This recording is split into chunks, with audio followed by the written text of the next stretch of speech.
Este texto que hemos leído no es un texto fácil. Aunque ya hemos predicado sobre este pasaje en alguna ocasión, recuerdo algunas veces, pero en la variante de otros de los evangelios sinópticos. Y tenemos un pequeño problema. Antes hablábamos en el estudio bíblico de cuando tenemos ideas metidas en la cabeza que nos cuesta, ¿no?, despertar y darnos cuenta de otra realidad, de otra lectura. Este texto se ha usado muchas veces como anuncio del fin del mundo, ¿verdad? Pero en realidad no es así. Aviso desde ahora de que no es así. Y no porque lo diga yo, sino que lo dicen casi todos los especialistas del mundo. Da igual la confesión a la que pertenezcan, que este texto no trata del fin del mundo. Donde no está tan claro es en otros pasajes. Y luego a continuación de este viene uno complicadillo. Pero aquí, de momento, en el que el trocito que nos ha tocado, sí hay seguridad de que no se trata del fin del mundo. Lo vemos, ¿vale? Por eso os aconsejo que tengáis el texto bíblico abierto. Cuando sale Jesús con sus discípulos del templo, uno de ellos le dice: Maestro, mira qué piedras y qué edificios, qué estructura arquitectónica más maravillosa han hecho para Dios. Resulta de que Herodes el Grande había hecho una serie de reformas del complejo arquitectónico del templo, de modo que estaba quedando o había quedado espectacular.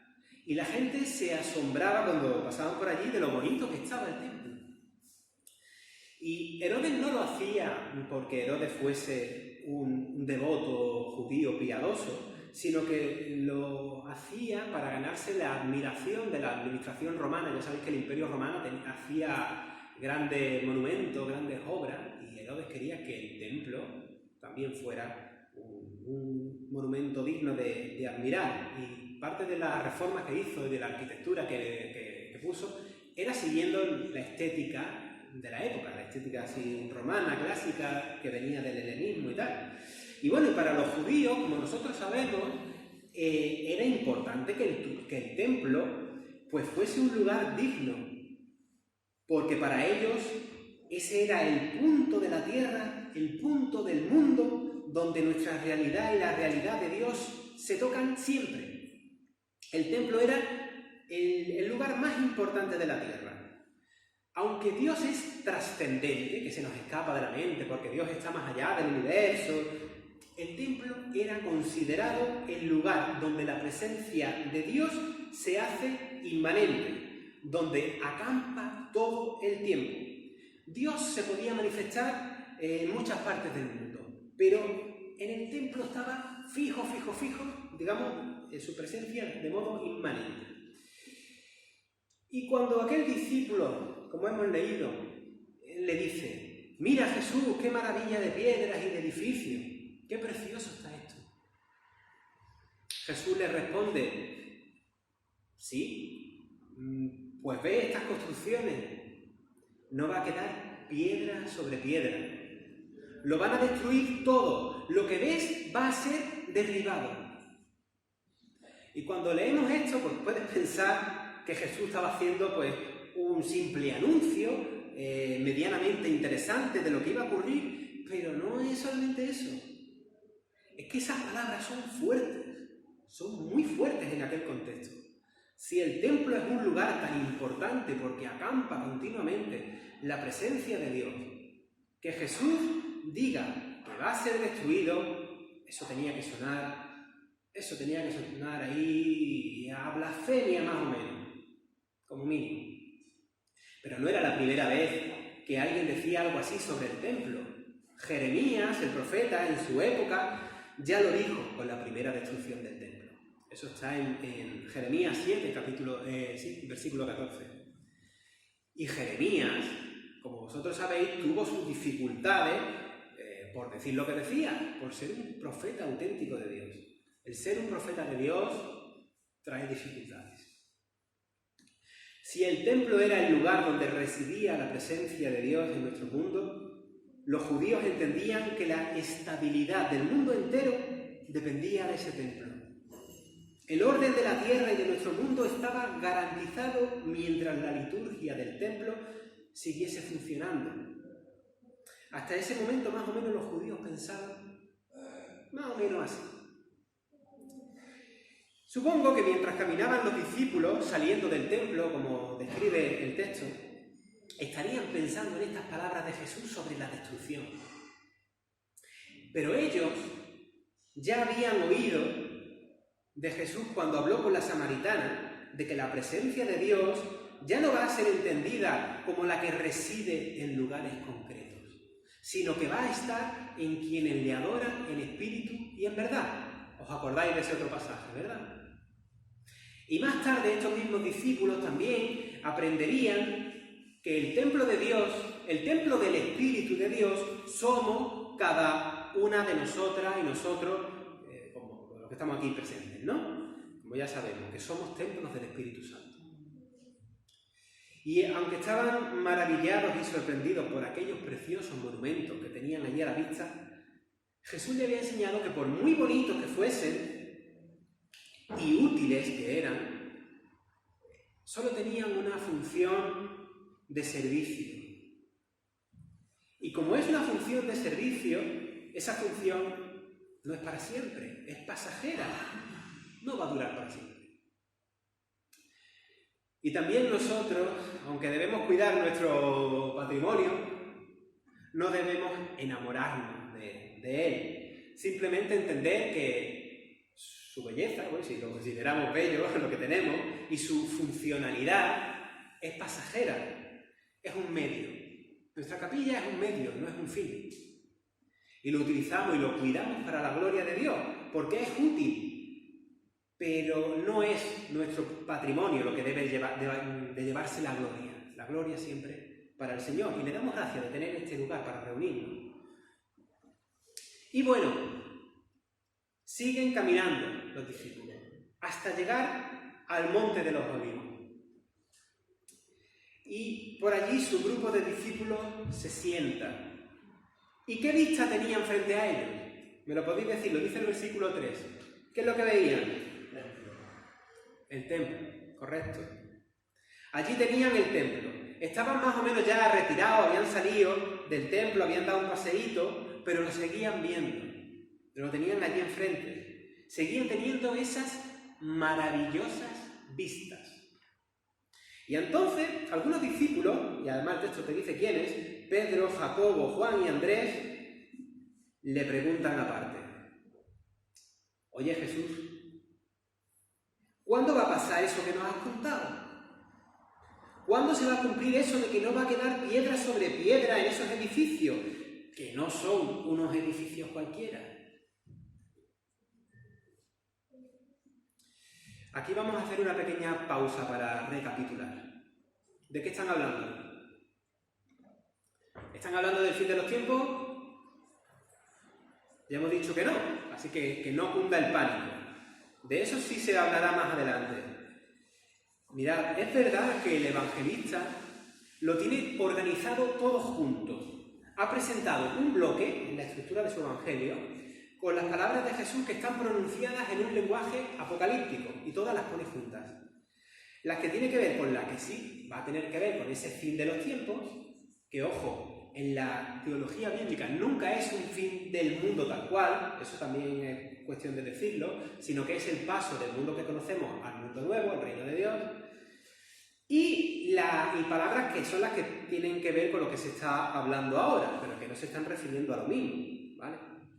De lo que está hablando aquí, y de momento se está hablando muy claramente, y todavía no tenemos ningún motivo para confundirnos, porque hasta ahora es claro, es de la destrucción del templo. La destrucción del templo y de la destrucción de Jerusalén, que fue a la vez. ¿Y cuándo ocurrió eso? Que yo sé que muchos de aquí lo sabéis. Eso ocurrió en el año 70. En el año 70 de aquel siglo, del siglo I. Y ocurrió por orden del emperador romano Tito.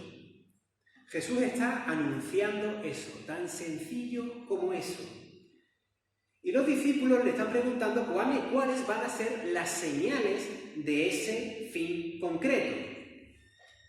Y vosotros sabéis eso, ¿no? Que el templo, pues, está destruido y ya nunca no se ha vuelto a levantar. El templo de Jerusalén, ahora, si lo buscáis por internet y tal, sabéis que está allí la cúpula de la roca, ¿verdad? Que es un lugar de culto de los musulmanes, en aquella esplanada.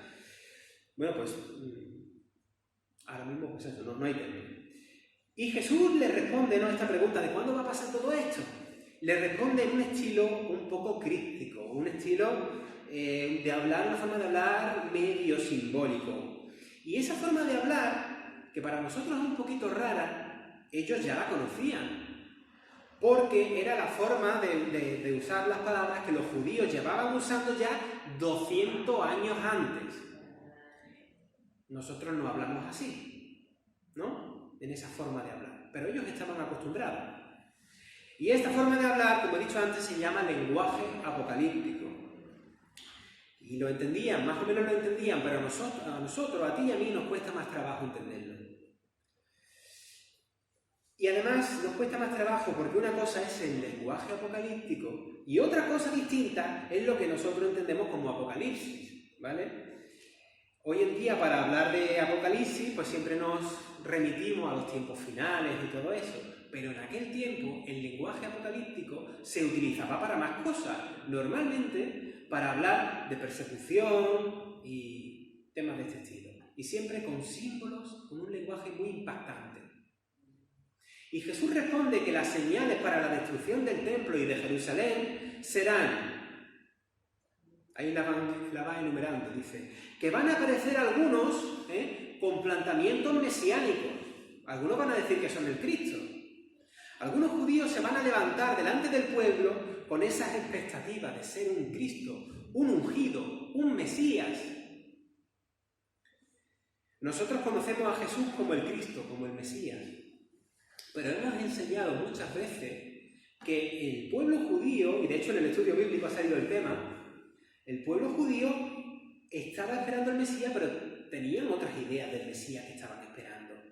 Ellos querían, la mayoría del pueblo, querían un Mesías político y guerrero.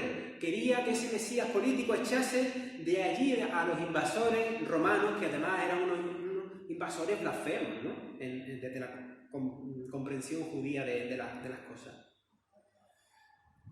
Y os digo una cosa, 100 y pico de años antes, en nuestra Biblia no aparece, pero en la Biblia de los católicos sí, porque nosotros no consideramos esos libros como inspirados, pero como decía Lutero, sí que son interesantes para leer, está lo que se narra en los macabeos. Y esos macabeos expulsaron a los que eran los invasores de aquel tiempo, que se llaman Seleucidas. Y a los macabeos, a aquellos guerreros que sacaron allí a golpe y a guerra a aquellos invasores, se los consideraba unos ungidos, es decir, se los consideraba unos mesías, unos cristos. Y eran un movimiento político y militar. Bueno, pues ahora nos venimos al texto y Jesús está explicando estas cosas, ¿no? Y precisamente ya por el año 60 ya después de Cristo, ¿vale? En el siglo I, en la época de Jesús, pues en efecto lo que Jesús dice aquí pasó un tiempo después. Resulta que hubo unos judíos que se levantaron en revueltas, en guerrillas contra los romanos.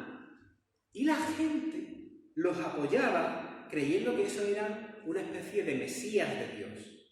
Los cristos de Dios, que a golpe de espada iban a implantar su reino. O sea, como si fueran unos nuevos macabeos. Y Jesús dice, que nadie os engañe. Van a venir algunos en mi nombre, van a venir algunos diciendo que son el Cristo. Y van a engañar a muchos en el pueblo. Pero a vosotros que sabéis quién soy, que no os engañen con eso. Vosotros sabéis cómo es el Mesías de Dios. Y efectivamente, como decía, los grupos de judíos celotes, o celotas, como también se dice, revestidos de esos aires de mesianismo, empezaron movimientos de sedición, de revolución, de tomar las armas para expulsar a los romanos. Por eso dice Jesús, que no os engañen con ese tipo de mesianismo, y cuando oigáis de guerras o de rumores de guerras, no os desorientéis. Es necesario que así suceda. Vais a escuchar que la gente en el pueblo se van a armar y van a crear revueltas y se van a organizar para... Cuando escuchéis eso, que no os engañéis. Pero es necesario que así suceda, y como dice el versículo 7, pero ese no será el fin, porque no estamos hablando del fin. Ese no será el fin. Además, en este clima convulso, los romanos, especialmente también en las zonas de la diáspora, los romanos van a perseguir a los cristianos en medio de estos conflictos. Porque los cristianos, ¿sabéis qué pasa? Los cristianos decían que el César no era el Señor, no era el Kyrios. El Señor, el Kyrios, resulta que era un carpintero, o un tectónico, un obrero, o un albañil. La traducción no está muy clara. Jesús era el Señor, ese que habían crucificado. Eso es lo que iban diciendo los cristianos. Bueno, entonces imagínate cuando el imperio con la fuerza te dice que el César es el Señor. Y además con características como deizado, ¿se dice? Deidificado, creo que era. Sí. Bueno, pues no solo los romanos van a perseguir a los cristianos, sino que los propios judíos lo van a hacer, como dice el versículo 9. Y eso es historia, eso se estudia. Hay unos libros muy buenos donde te van estudiando todas estas cosas. Pero Jesús plantea que ese tipo de persecución y de martirio, aunque es un horror, porque era un horror, que nadie se haga idea romántica de lo que es la persecución y el martirio, eso no es agradable. Servirá para dar testimonio del Evangelio, porque es necesario que el Evangelio sea predicado en todas las naciones. Hay que hacer misión a pesar de la persecución de unos y de otros. Y ese de otros duele, porque eran judíos, eran sus hermanos, la gente de su pueblo, sus hermanos, sus primos, los de su propia cultura. Y en situaciones de prisión, el Espíritu, como dice el versículo 11, nos ayudará para saber lo que tenemos que decir. El Espíritu Santo es guía y discernimiento en estas ocasiones tan difíciles. Dice el versículo 8 que habrá terremotos, ¿verdad? Este versículo también muchas veces, desde esa lectura que os digo que no es correcta, de leer el pasaje como si fuera el fin del mundo, se piensa que habrá terremotos y tal, pero esto es una interpretación muy literal y que os digo que no se ajusta al pasaje. Hemos dicho una cosa importante antes. Hemos dicho que el lenguaje apocalíptico, como el que tenemos aquí, es un lenguaje simbólico que se venía usando ¿cuánto? 200 años antes. La gente estaba acostumbrada a este lenguaje. Y en ese lenguaje, el concepto de terremoto se refería a la inestabilidad. Imaginaos, van a surgir unas revueltas que van a tener, o sea, por parte del pueblo judío van a ver esas revueltas que van a tener una respuesta militar de los romanos que lo va a destrozar todo. Decidme si eso no es un terremoto en la vida, ¿no? Lo político y la vida cotidiana se va a ver afectada. Es más, el templo va a ser destruido. La propia fe del pueblo judío va a tener que ser repensada. Es que es muy fuerte. Esto es un terremoto a gran escala. Los cimientos de la vida, de la cultura, de la fe y el comer, todo eso se va a caer, se va a ver afectado. Y cuando eso pasó, se les cayó el mundo que conocía, se desplomó. Eso es un terremoto en el lenguaje apocalíptico. Y el mismo versículo dice, habrá hambres y alborotos. Y esos son los principios de dolores de parto. Son los signos que traen las guerras. En el Evangelio de Lucas, en este mismo pasaje, sabéis que en los Evangelios sinópticos se describen lo mismo y algunas veces con más explicaciones. Pues Lucas, en su versión, menciona terrores también, terrores y señales del cielo. Y esa es la misma forma de hablar que el historiador Flavio Josefo utiliza para describir esta guerra del año 70. El falso mesianismo lo que iba a traer era todo eso. Por tanto, Jesús les decía, que nadie os engañe. No pongáis vuestra seguridad ni en esos mesías con las espadas levantadas, ni tampoco pongáis vuestra seguridad en estas piedras del templo.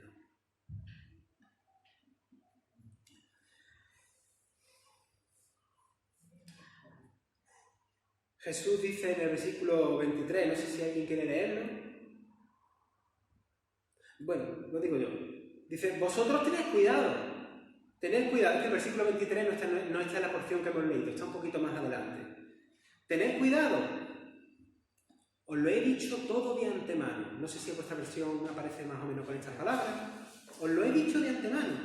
Y luego el versículo 30, fijaos en el 30, dice, os aseguro con certeza que no pasará esta generación sin que todo esto acontezca. ¿Por qué? Porque vemos que esta generación que le escuchaba es la que iba a vivir y presenciar esa destrucción y esa persecución concreta, sencillamente porque ocurrió en el año 70 del siglo I y ellos estaban vivos todavía. La gente de aquella generación es la que presenció aquella masacre. Y vuelvo a deciros, hermanas y hermanos, lo complicado es que el evangelista, como decía antes, agrupa los mensajes apocalípticos de Jesús en este trozo, en el Evangelio. Los pone juntos. Por ejemplo, la parte de la venida del Hijo del Hombre con poder y gloria viene unida, viene también en el texto. Y no es fácil. Ya os digo yo que los propios especialistas lo tienen complicado. No es fácil, es difícil, pero conviene que podamos discernir esto. Cuando los reformadores protestantes decían que la Biblia es perspicua, ¿esto qué es? ¿Sabéis lo que es perspicua? ¿No utilizáis esa palabra en el día a día, perspicua? Significa clara. Cuando los reformadores protestantes decían que la Biblia era clara, se referían a lo que tiene que ver con la salvación. Con lo que tiene que ver con la salvación, eso queda muy claro en la Biblia. Pero luego sabemos que hay pasajes complicados como este y como otros tantos. Y en Apocalipsis ya ni cuento de las cosas complicadas que hay. Y es bueno saberlo y darse cuenta de que hay pasajes complicados. Bueno, a la vista del texto, lo que Jesús dice sobre el templo, aunque es evidente, podemos decir que lo que permanece para siempre no son los templos, sino como dice Isaías 40, versículo 8, lo que permanece para siempre es la palabra de Dios. Esa palabra que ha venido a nosotros en la persona de Jesús. La palabra es eterna. La palabra confiable en la que descansamos nosotros es eterna. En eso debemos centrar nuestra atención y nuestra adoración, y no en templos hechos de piedra. Y para el propio pensamiento judío la cosa no estaba muy clara. Los judíos no eran idólatras, pero el templo, hablar del templo es hablar de la presencia de Dios acampando. Y tampoco debe descansar nuestra atención ni nuestra devoción en militancias pretendidamente mesiánicas. Aquellas ensoñaciones mesiánicas del pueblo contra los romanos les condujo a una guerra suicida. Y yo sé que no es lo mismo, de verdad que no. Pero también hay otro tipo de estilo de proclamarse Mesías hoy en día que también lleva a la gente a otro tipo de negación de la vida, a suicidios intelectuales. Eso lo tenemos a día de hoy, una cosa, vaya, es una barbaridad. Se da en muchísimas iglesias, el suicidio intelectual. Y ojo, y en el siglo XX, hace 2 días, también suicidios físicos, como algunas sectas que nacen del mundo, por desgracia, del mundillo evangélico, como la del Jin Jong que luego la gente en Guyana, ¿no?, se acabó suicidando. ¡Qué barbaridad! Y otras religiosidades que mejor me callo, pero bueno. ¿Dónde pones tú tu confianza? ¿En qué proyecto mesiánico militas? El cristianismo milita en un proyecto que pasa por decirlo de alguna forma. Pasa por la contradicción, pasa por la debilidad, la supuesta derrota que en realidad es victoria de la cruz. Por ahí va tu militancia también, el modelo de la cruz, el tomar tu cruz, como el modelo de sierva y de siervo por el que nosotros tenemos que pasar. Pero os digo, hermanas y hermanos, en el nombre de Cristo se hacen campañas políticas de distinto acento, de izquierda, de derecha. En nombre de Cristo. Los políticos con la Biblia bajo el brazo, para proyectos que no toman la cruz, proyectos que no son tampoco, que no van tampoco en la línea del reino de Dios. Mirad que nadie os engañe, que cada 2 por 3 aparecen proyectos, entre comillas, mesiánicos en nombre de Dios, que ni son de Dios ni traen nada bueno. Y en un sentido secular, que a lo mejor quizás sea para nosotros más difícil de discernir, porque a lo mejor no dicen que es que vengan en nombre de Dios, pero que también existen hoy en día otro tipo de mesiazgo, o de, ¿no?, de estilo de políticos que se emergen como mesías, que nos van a salvar a todos y todo eso. Cuidado con los que aparecen en la sociedad, tanto a nivel político como a nivel religioso, como si fuesen nuevos Cristos, como si fuesen los que van a liderarnos para llevarnos a la victoria. Nuestra confianza no está en ellos, aunque algunos puedan ser a lo mejor nuestros favoritos. Nuestra confianza no está en ellos. Por supuesto tenéis, y yo no estoy en contra, vuestras preferencias políticas y vuestras convicciones políticas, pero siempre con discernimiento, porque el Cristo que es digno de confianza ya vino. Conocemos, reconocemos su programa, su modelo y su victoria. Una victoria muy dura. En los tiempos de crisis, en medio de la desestabilidad, en el terremoto, como decía antes, donde se desploman nuestras seguridades, las seguridades del mundo, de la sociedad, nosotros, tú, yo, podemos ser un poquito de luz en medio de esas tinieblas. Y os digo una cosa, y no es para que os pavoneéis, pero lo habéis sido ya también, lo habéis sido en este tiempo de pandemia. Es más, si llegase la ocasión de la persecución también aquí en Occidente, la verdadera persecución, porque ya sabéis que también hay un victimismo barato de algunos predicadores que dicen que le están persiguiendo por las redes sociales. Mira, eso no es persecución. Persecución es lo que están viviendo nuestras hermanas y hermanos en otros rincones del mundo donde su vida corre peligro por confesar a Cristo. Eso es persecución. Pues si a nosotros nos toca pasar por un tiempo así, y aunque eso nos lleve a la muerte, seguiremos dando testimonio. Y será el Espíritu el que ponga palabras en nuestra boca en esos momentos. En el valle de sombra de muerte no temeremos mal alguno. Ese mal o ese temor lo enfrentaremos de otra forma, porque sabemos quién viene con nosotros. No estamos solos, no estamos. Ante el peligro no estamos solos. En tiempos difíciles pueden desalentarnos, podemos sentir el desbarajuste del terremoto, pero refugiándonos en el Señor, sabiendo que nuestra seguridad está en Él, las cosas, y de verdad que las cosas pueden ser muy, muy, muy horribles y dolorosas, las cosas se pueden enfrentar de otra manera. Pablo comentaba, ¿verdad?, que el cáncer en el estudio bíblico, ¿no?, el cáncer de su cuñado. Y eso es un terremoto en su vida. Pero lo enfrentaba de otro modo, porque el Señor estaba en su vida. Sé que no es lo mismo, estoy mezclando lo que es una persecución con una enfermedad, pero me refiero a la confianza en el Señor y al saber que el Señor está con nosotros. A lo largo de la historia del cristianismo, siempre ha habido persecuciones. Siempre. Y ahora mismo las están habiendo en partes del mundo donde matan hermanas y hermanos nuestros. Y es increíble la entereza. Yo no sé cómo pueden hacerlo. Algunas veces estos talibanes y cosas proyectan imágenes, ¿no?, que han grabado cómo matan.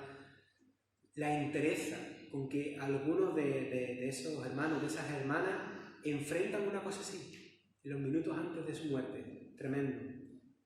Y nuestra historia protestante, nuestra historia evangélica, de la Iglesia evangélica española, también ha padecido el martirio y la persecución por causa de Cristo, y muy recientemente, porque si te pones a mirar en el tiempo, ¿qué son?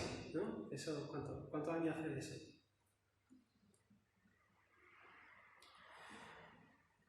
Y eso que dice el versículo 12, de que el hermano entrega a muerte a su hermano y el padre al hijo.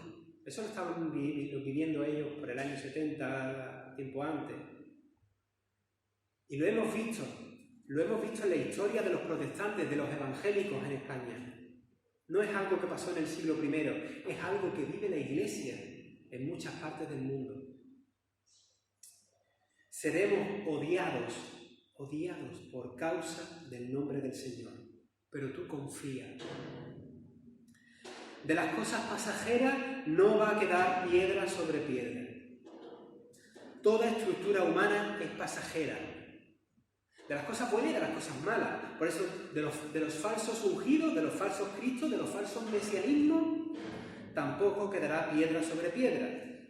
Primera de Pedro 2, 4, 5 nos dice que Cristo es la piedra viva. No eran las piedras del templo. Cristo era la piedra viva. A esa piedra escogida y preciosa es a la que tenemos que acercarnos. Y nosotros, fíjate, como piedras vivas, con Él tenemos que ser edificados como la auténtica casa espiritual, como el auténtico templo y el auténtico sacerdocio. Todo eso dice Primera de Pedro, si que te lo quieres apuntar para leerlo en casa o echarle un vistazo. Primera de Pedro, capítulo 2, 4, 5. La auténtica casa espiritual, el auténtico templo, el auténtico sacerdocio también. Somos tú y yo. Jesús es la piedra angular, es la piedra viva y hace de nosotros piedras vivas. El Espíritu de Dios en nosotros, haciendo de nosotros su templo, es lo que realmente importa. Así que, hermanas y hermanos, seamos verdadero templo del Señor.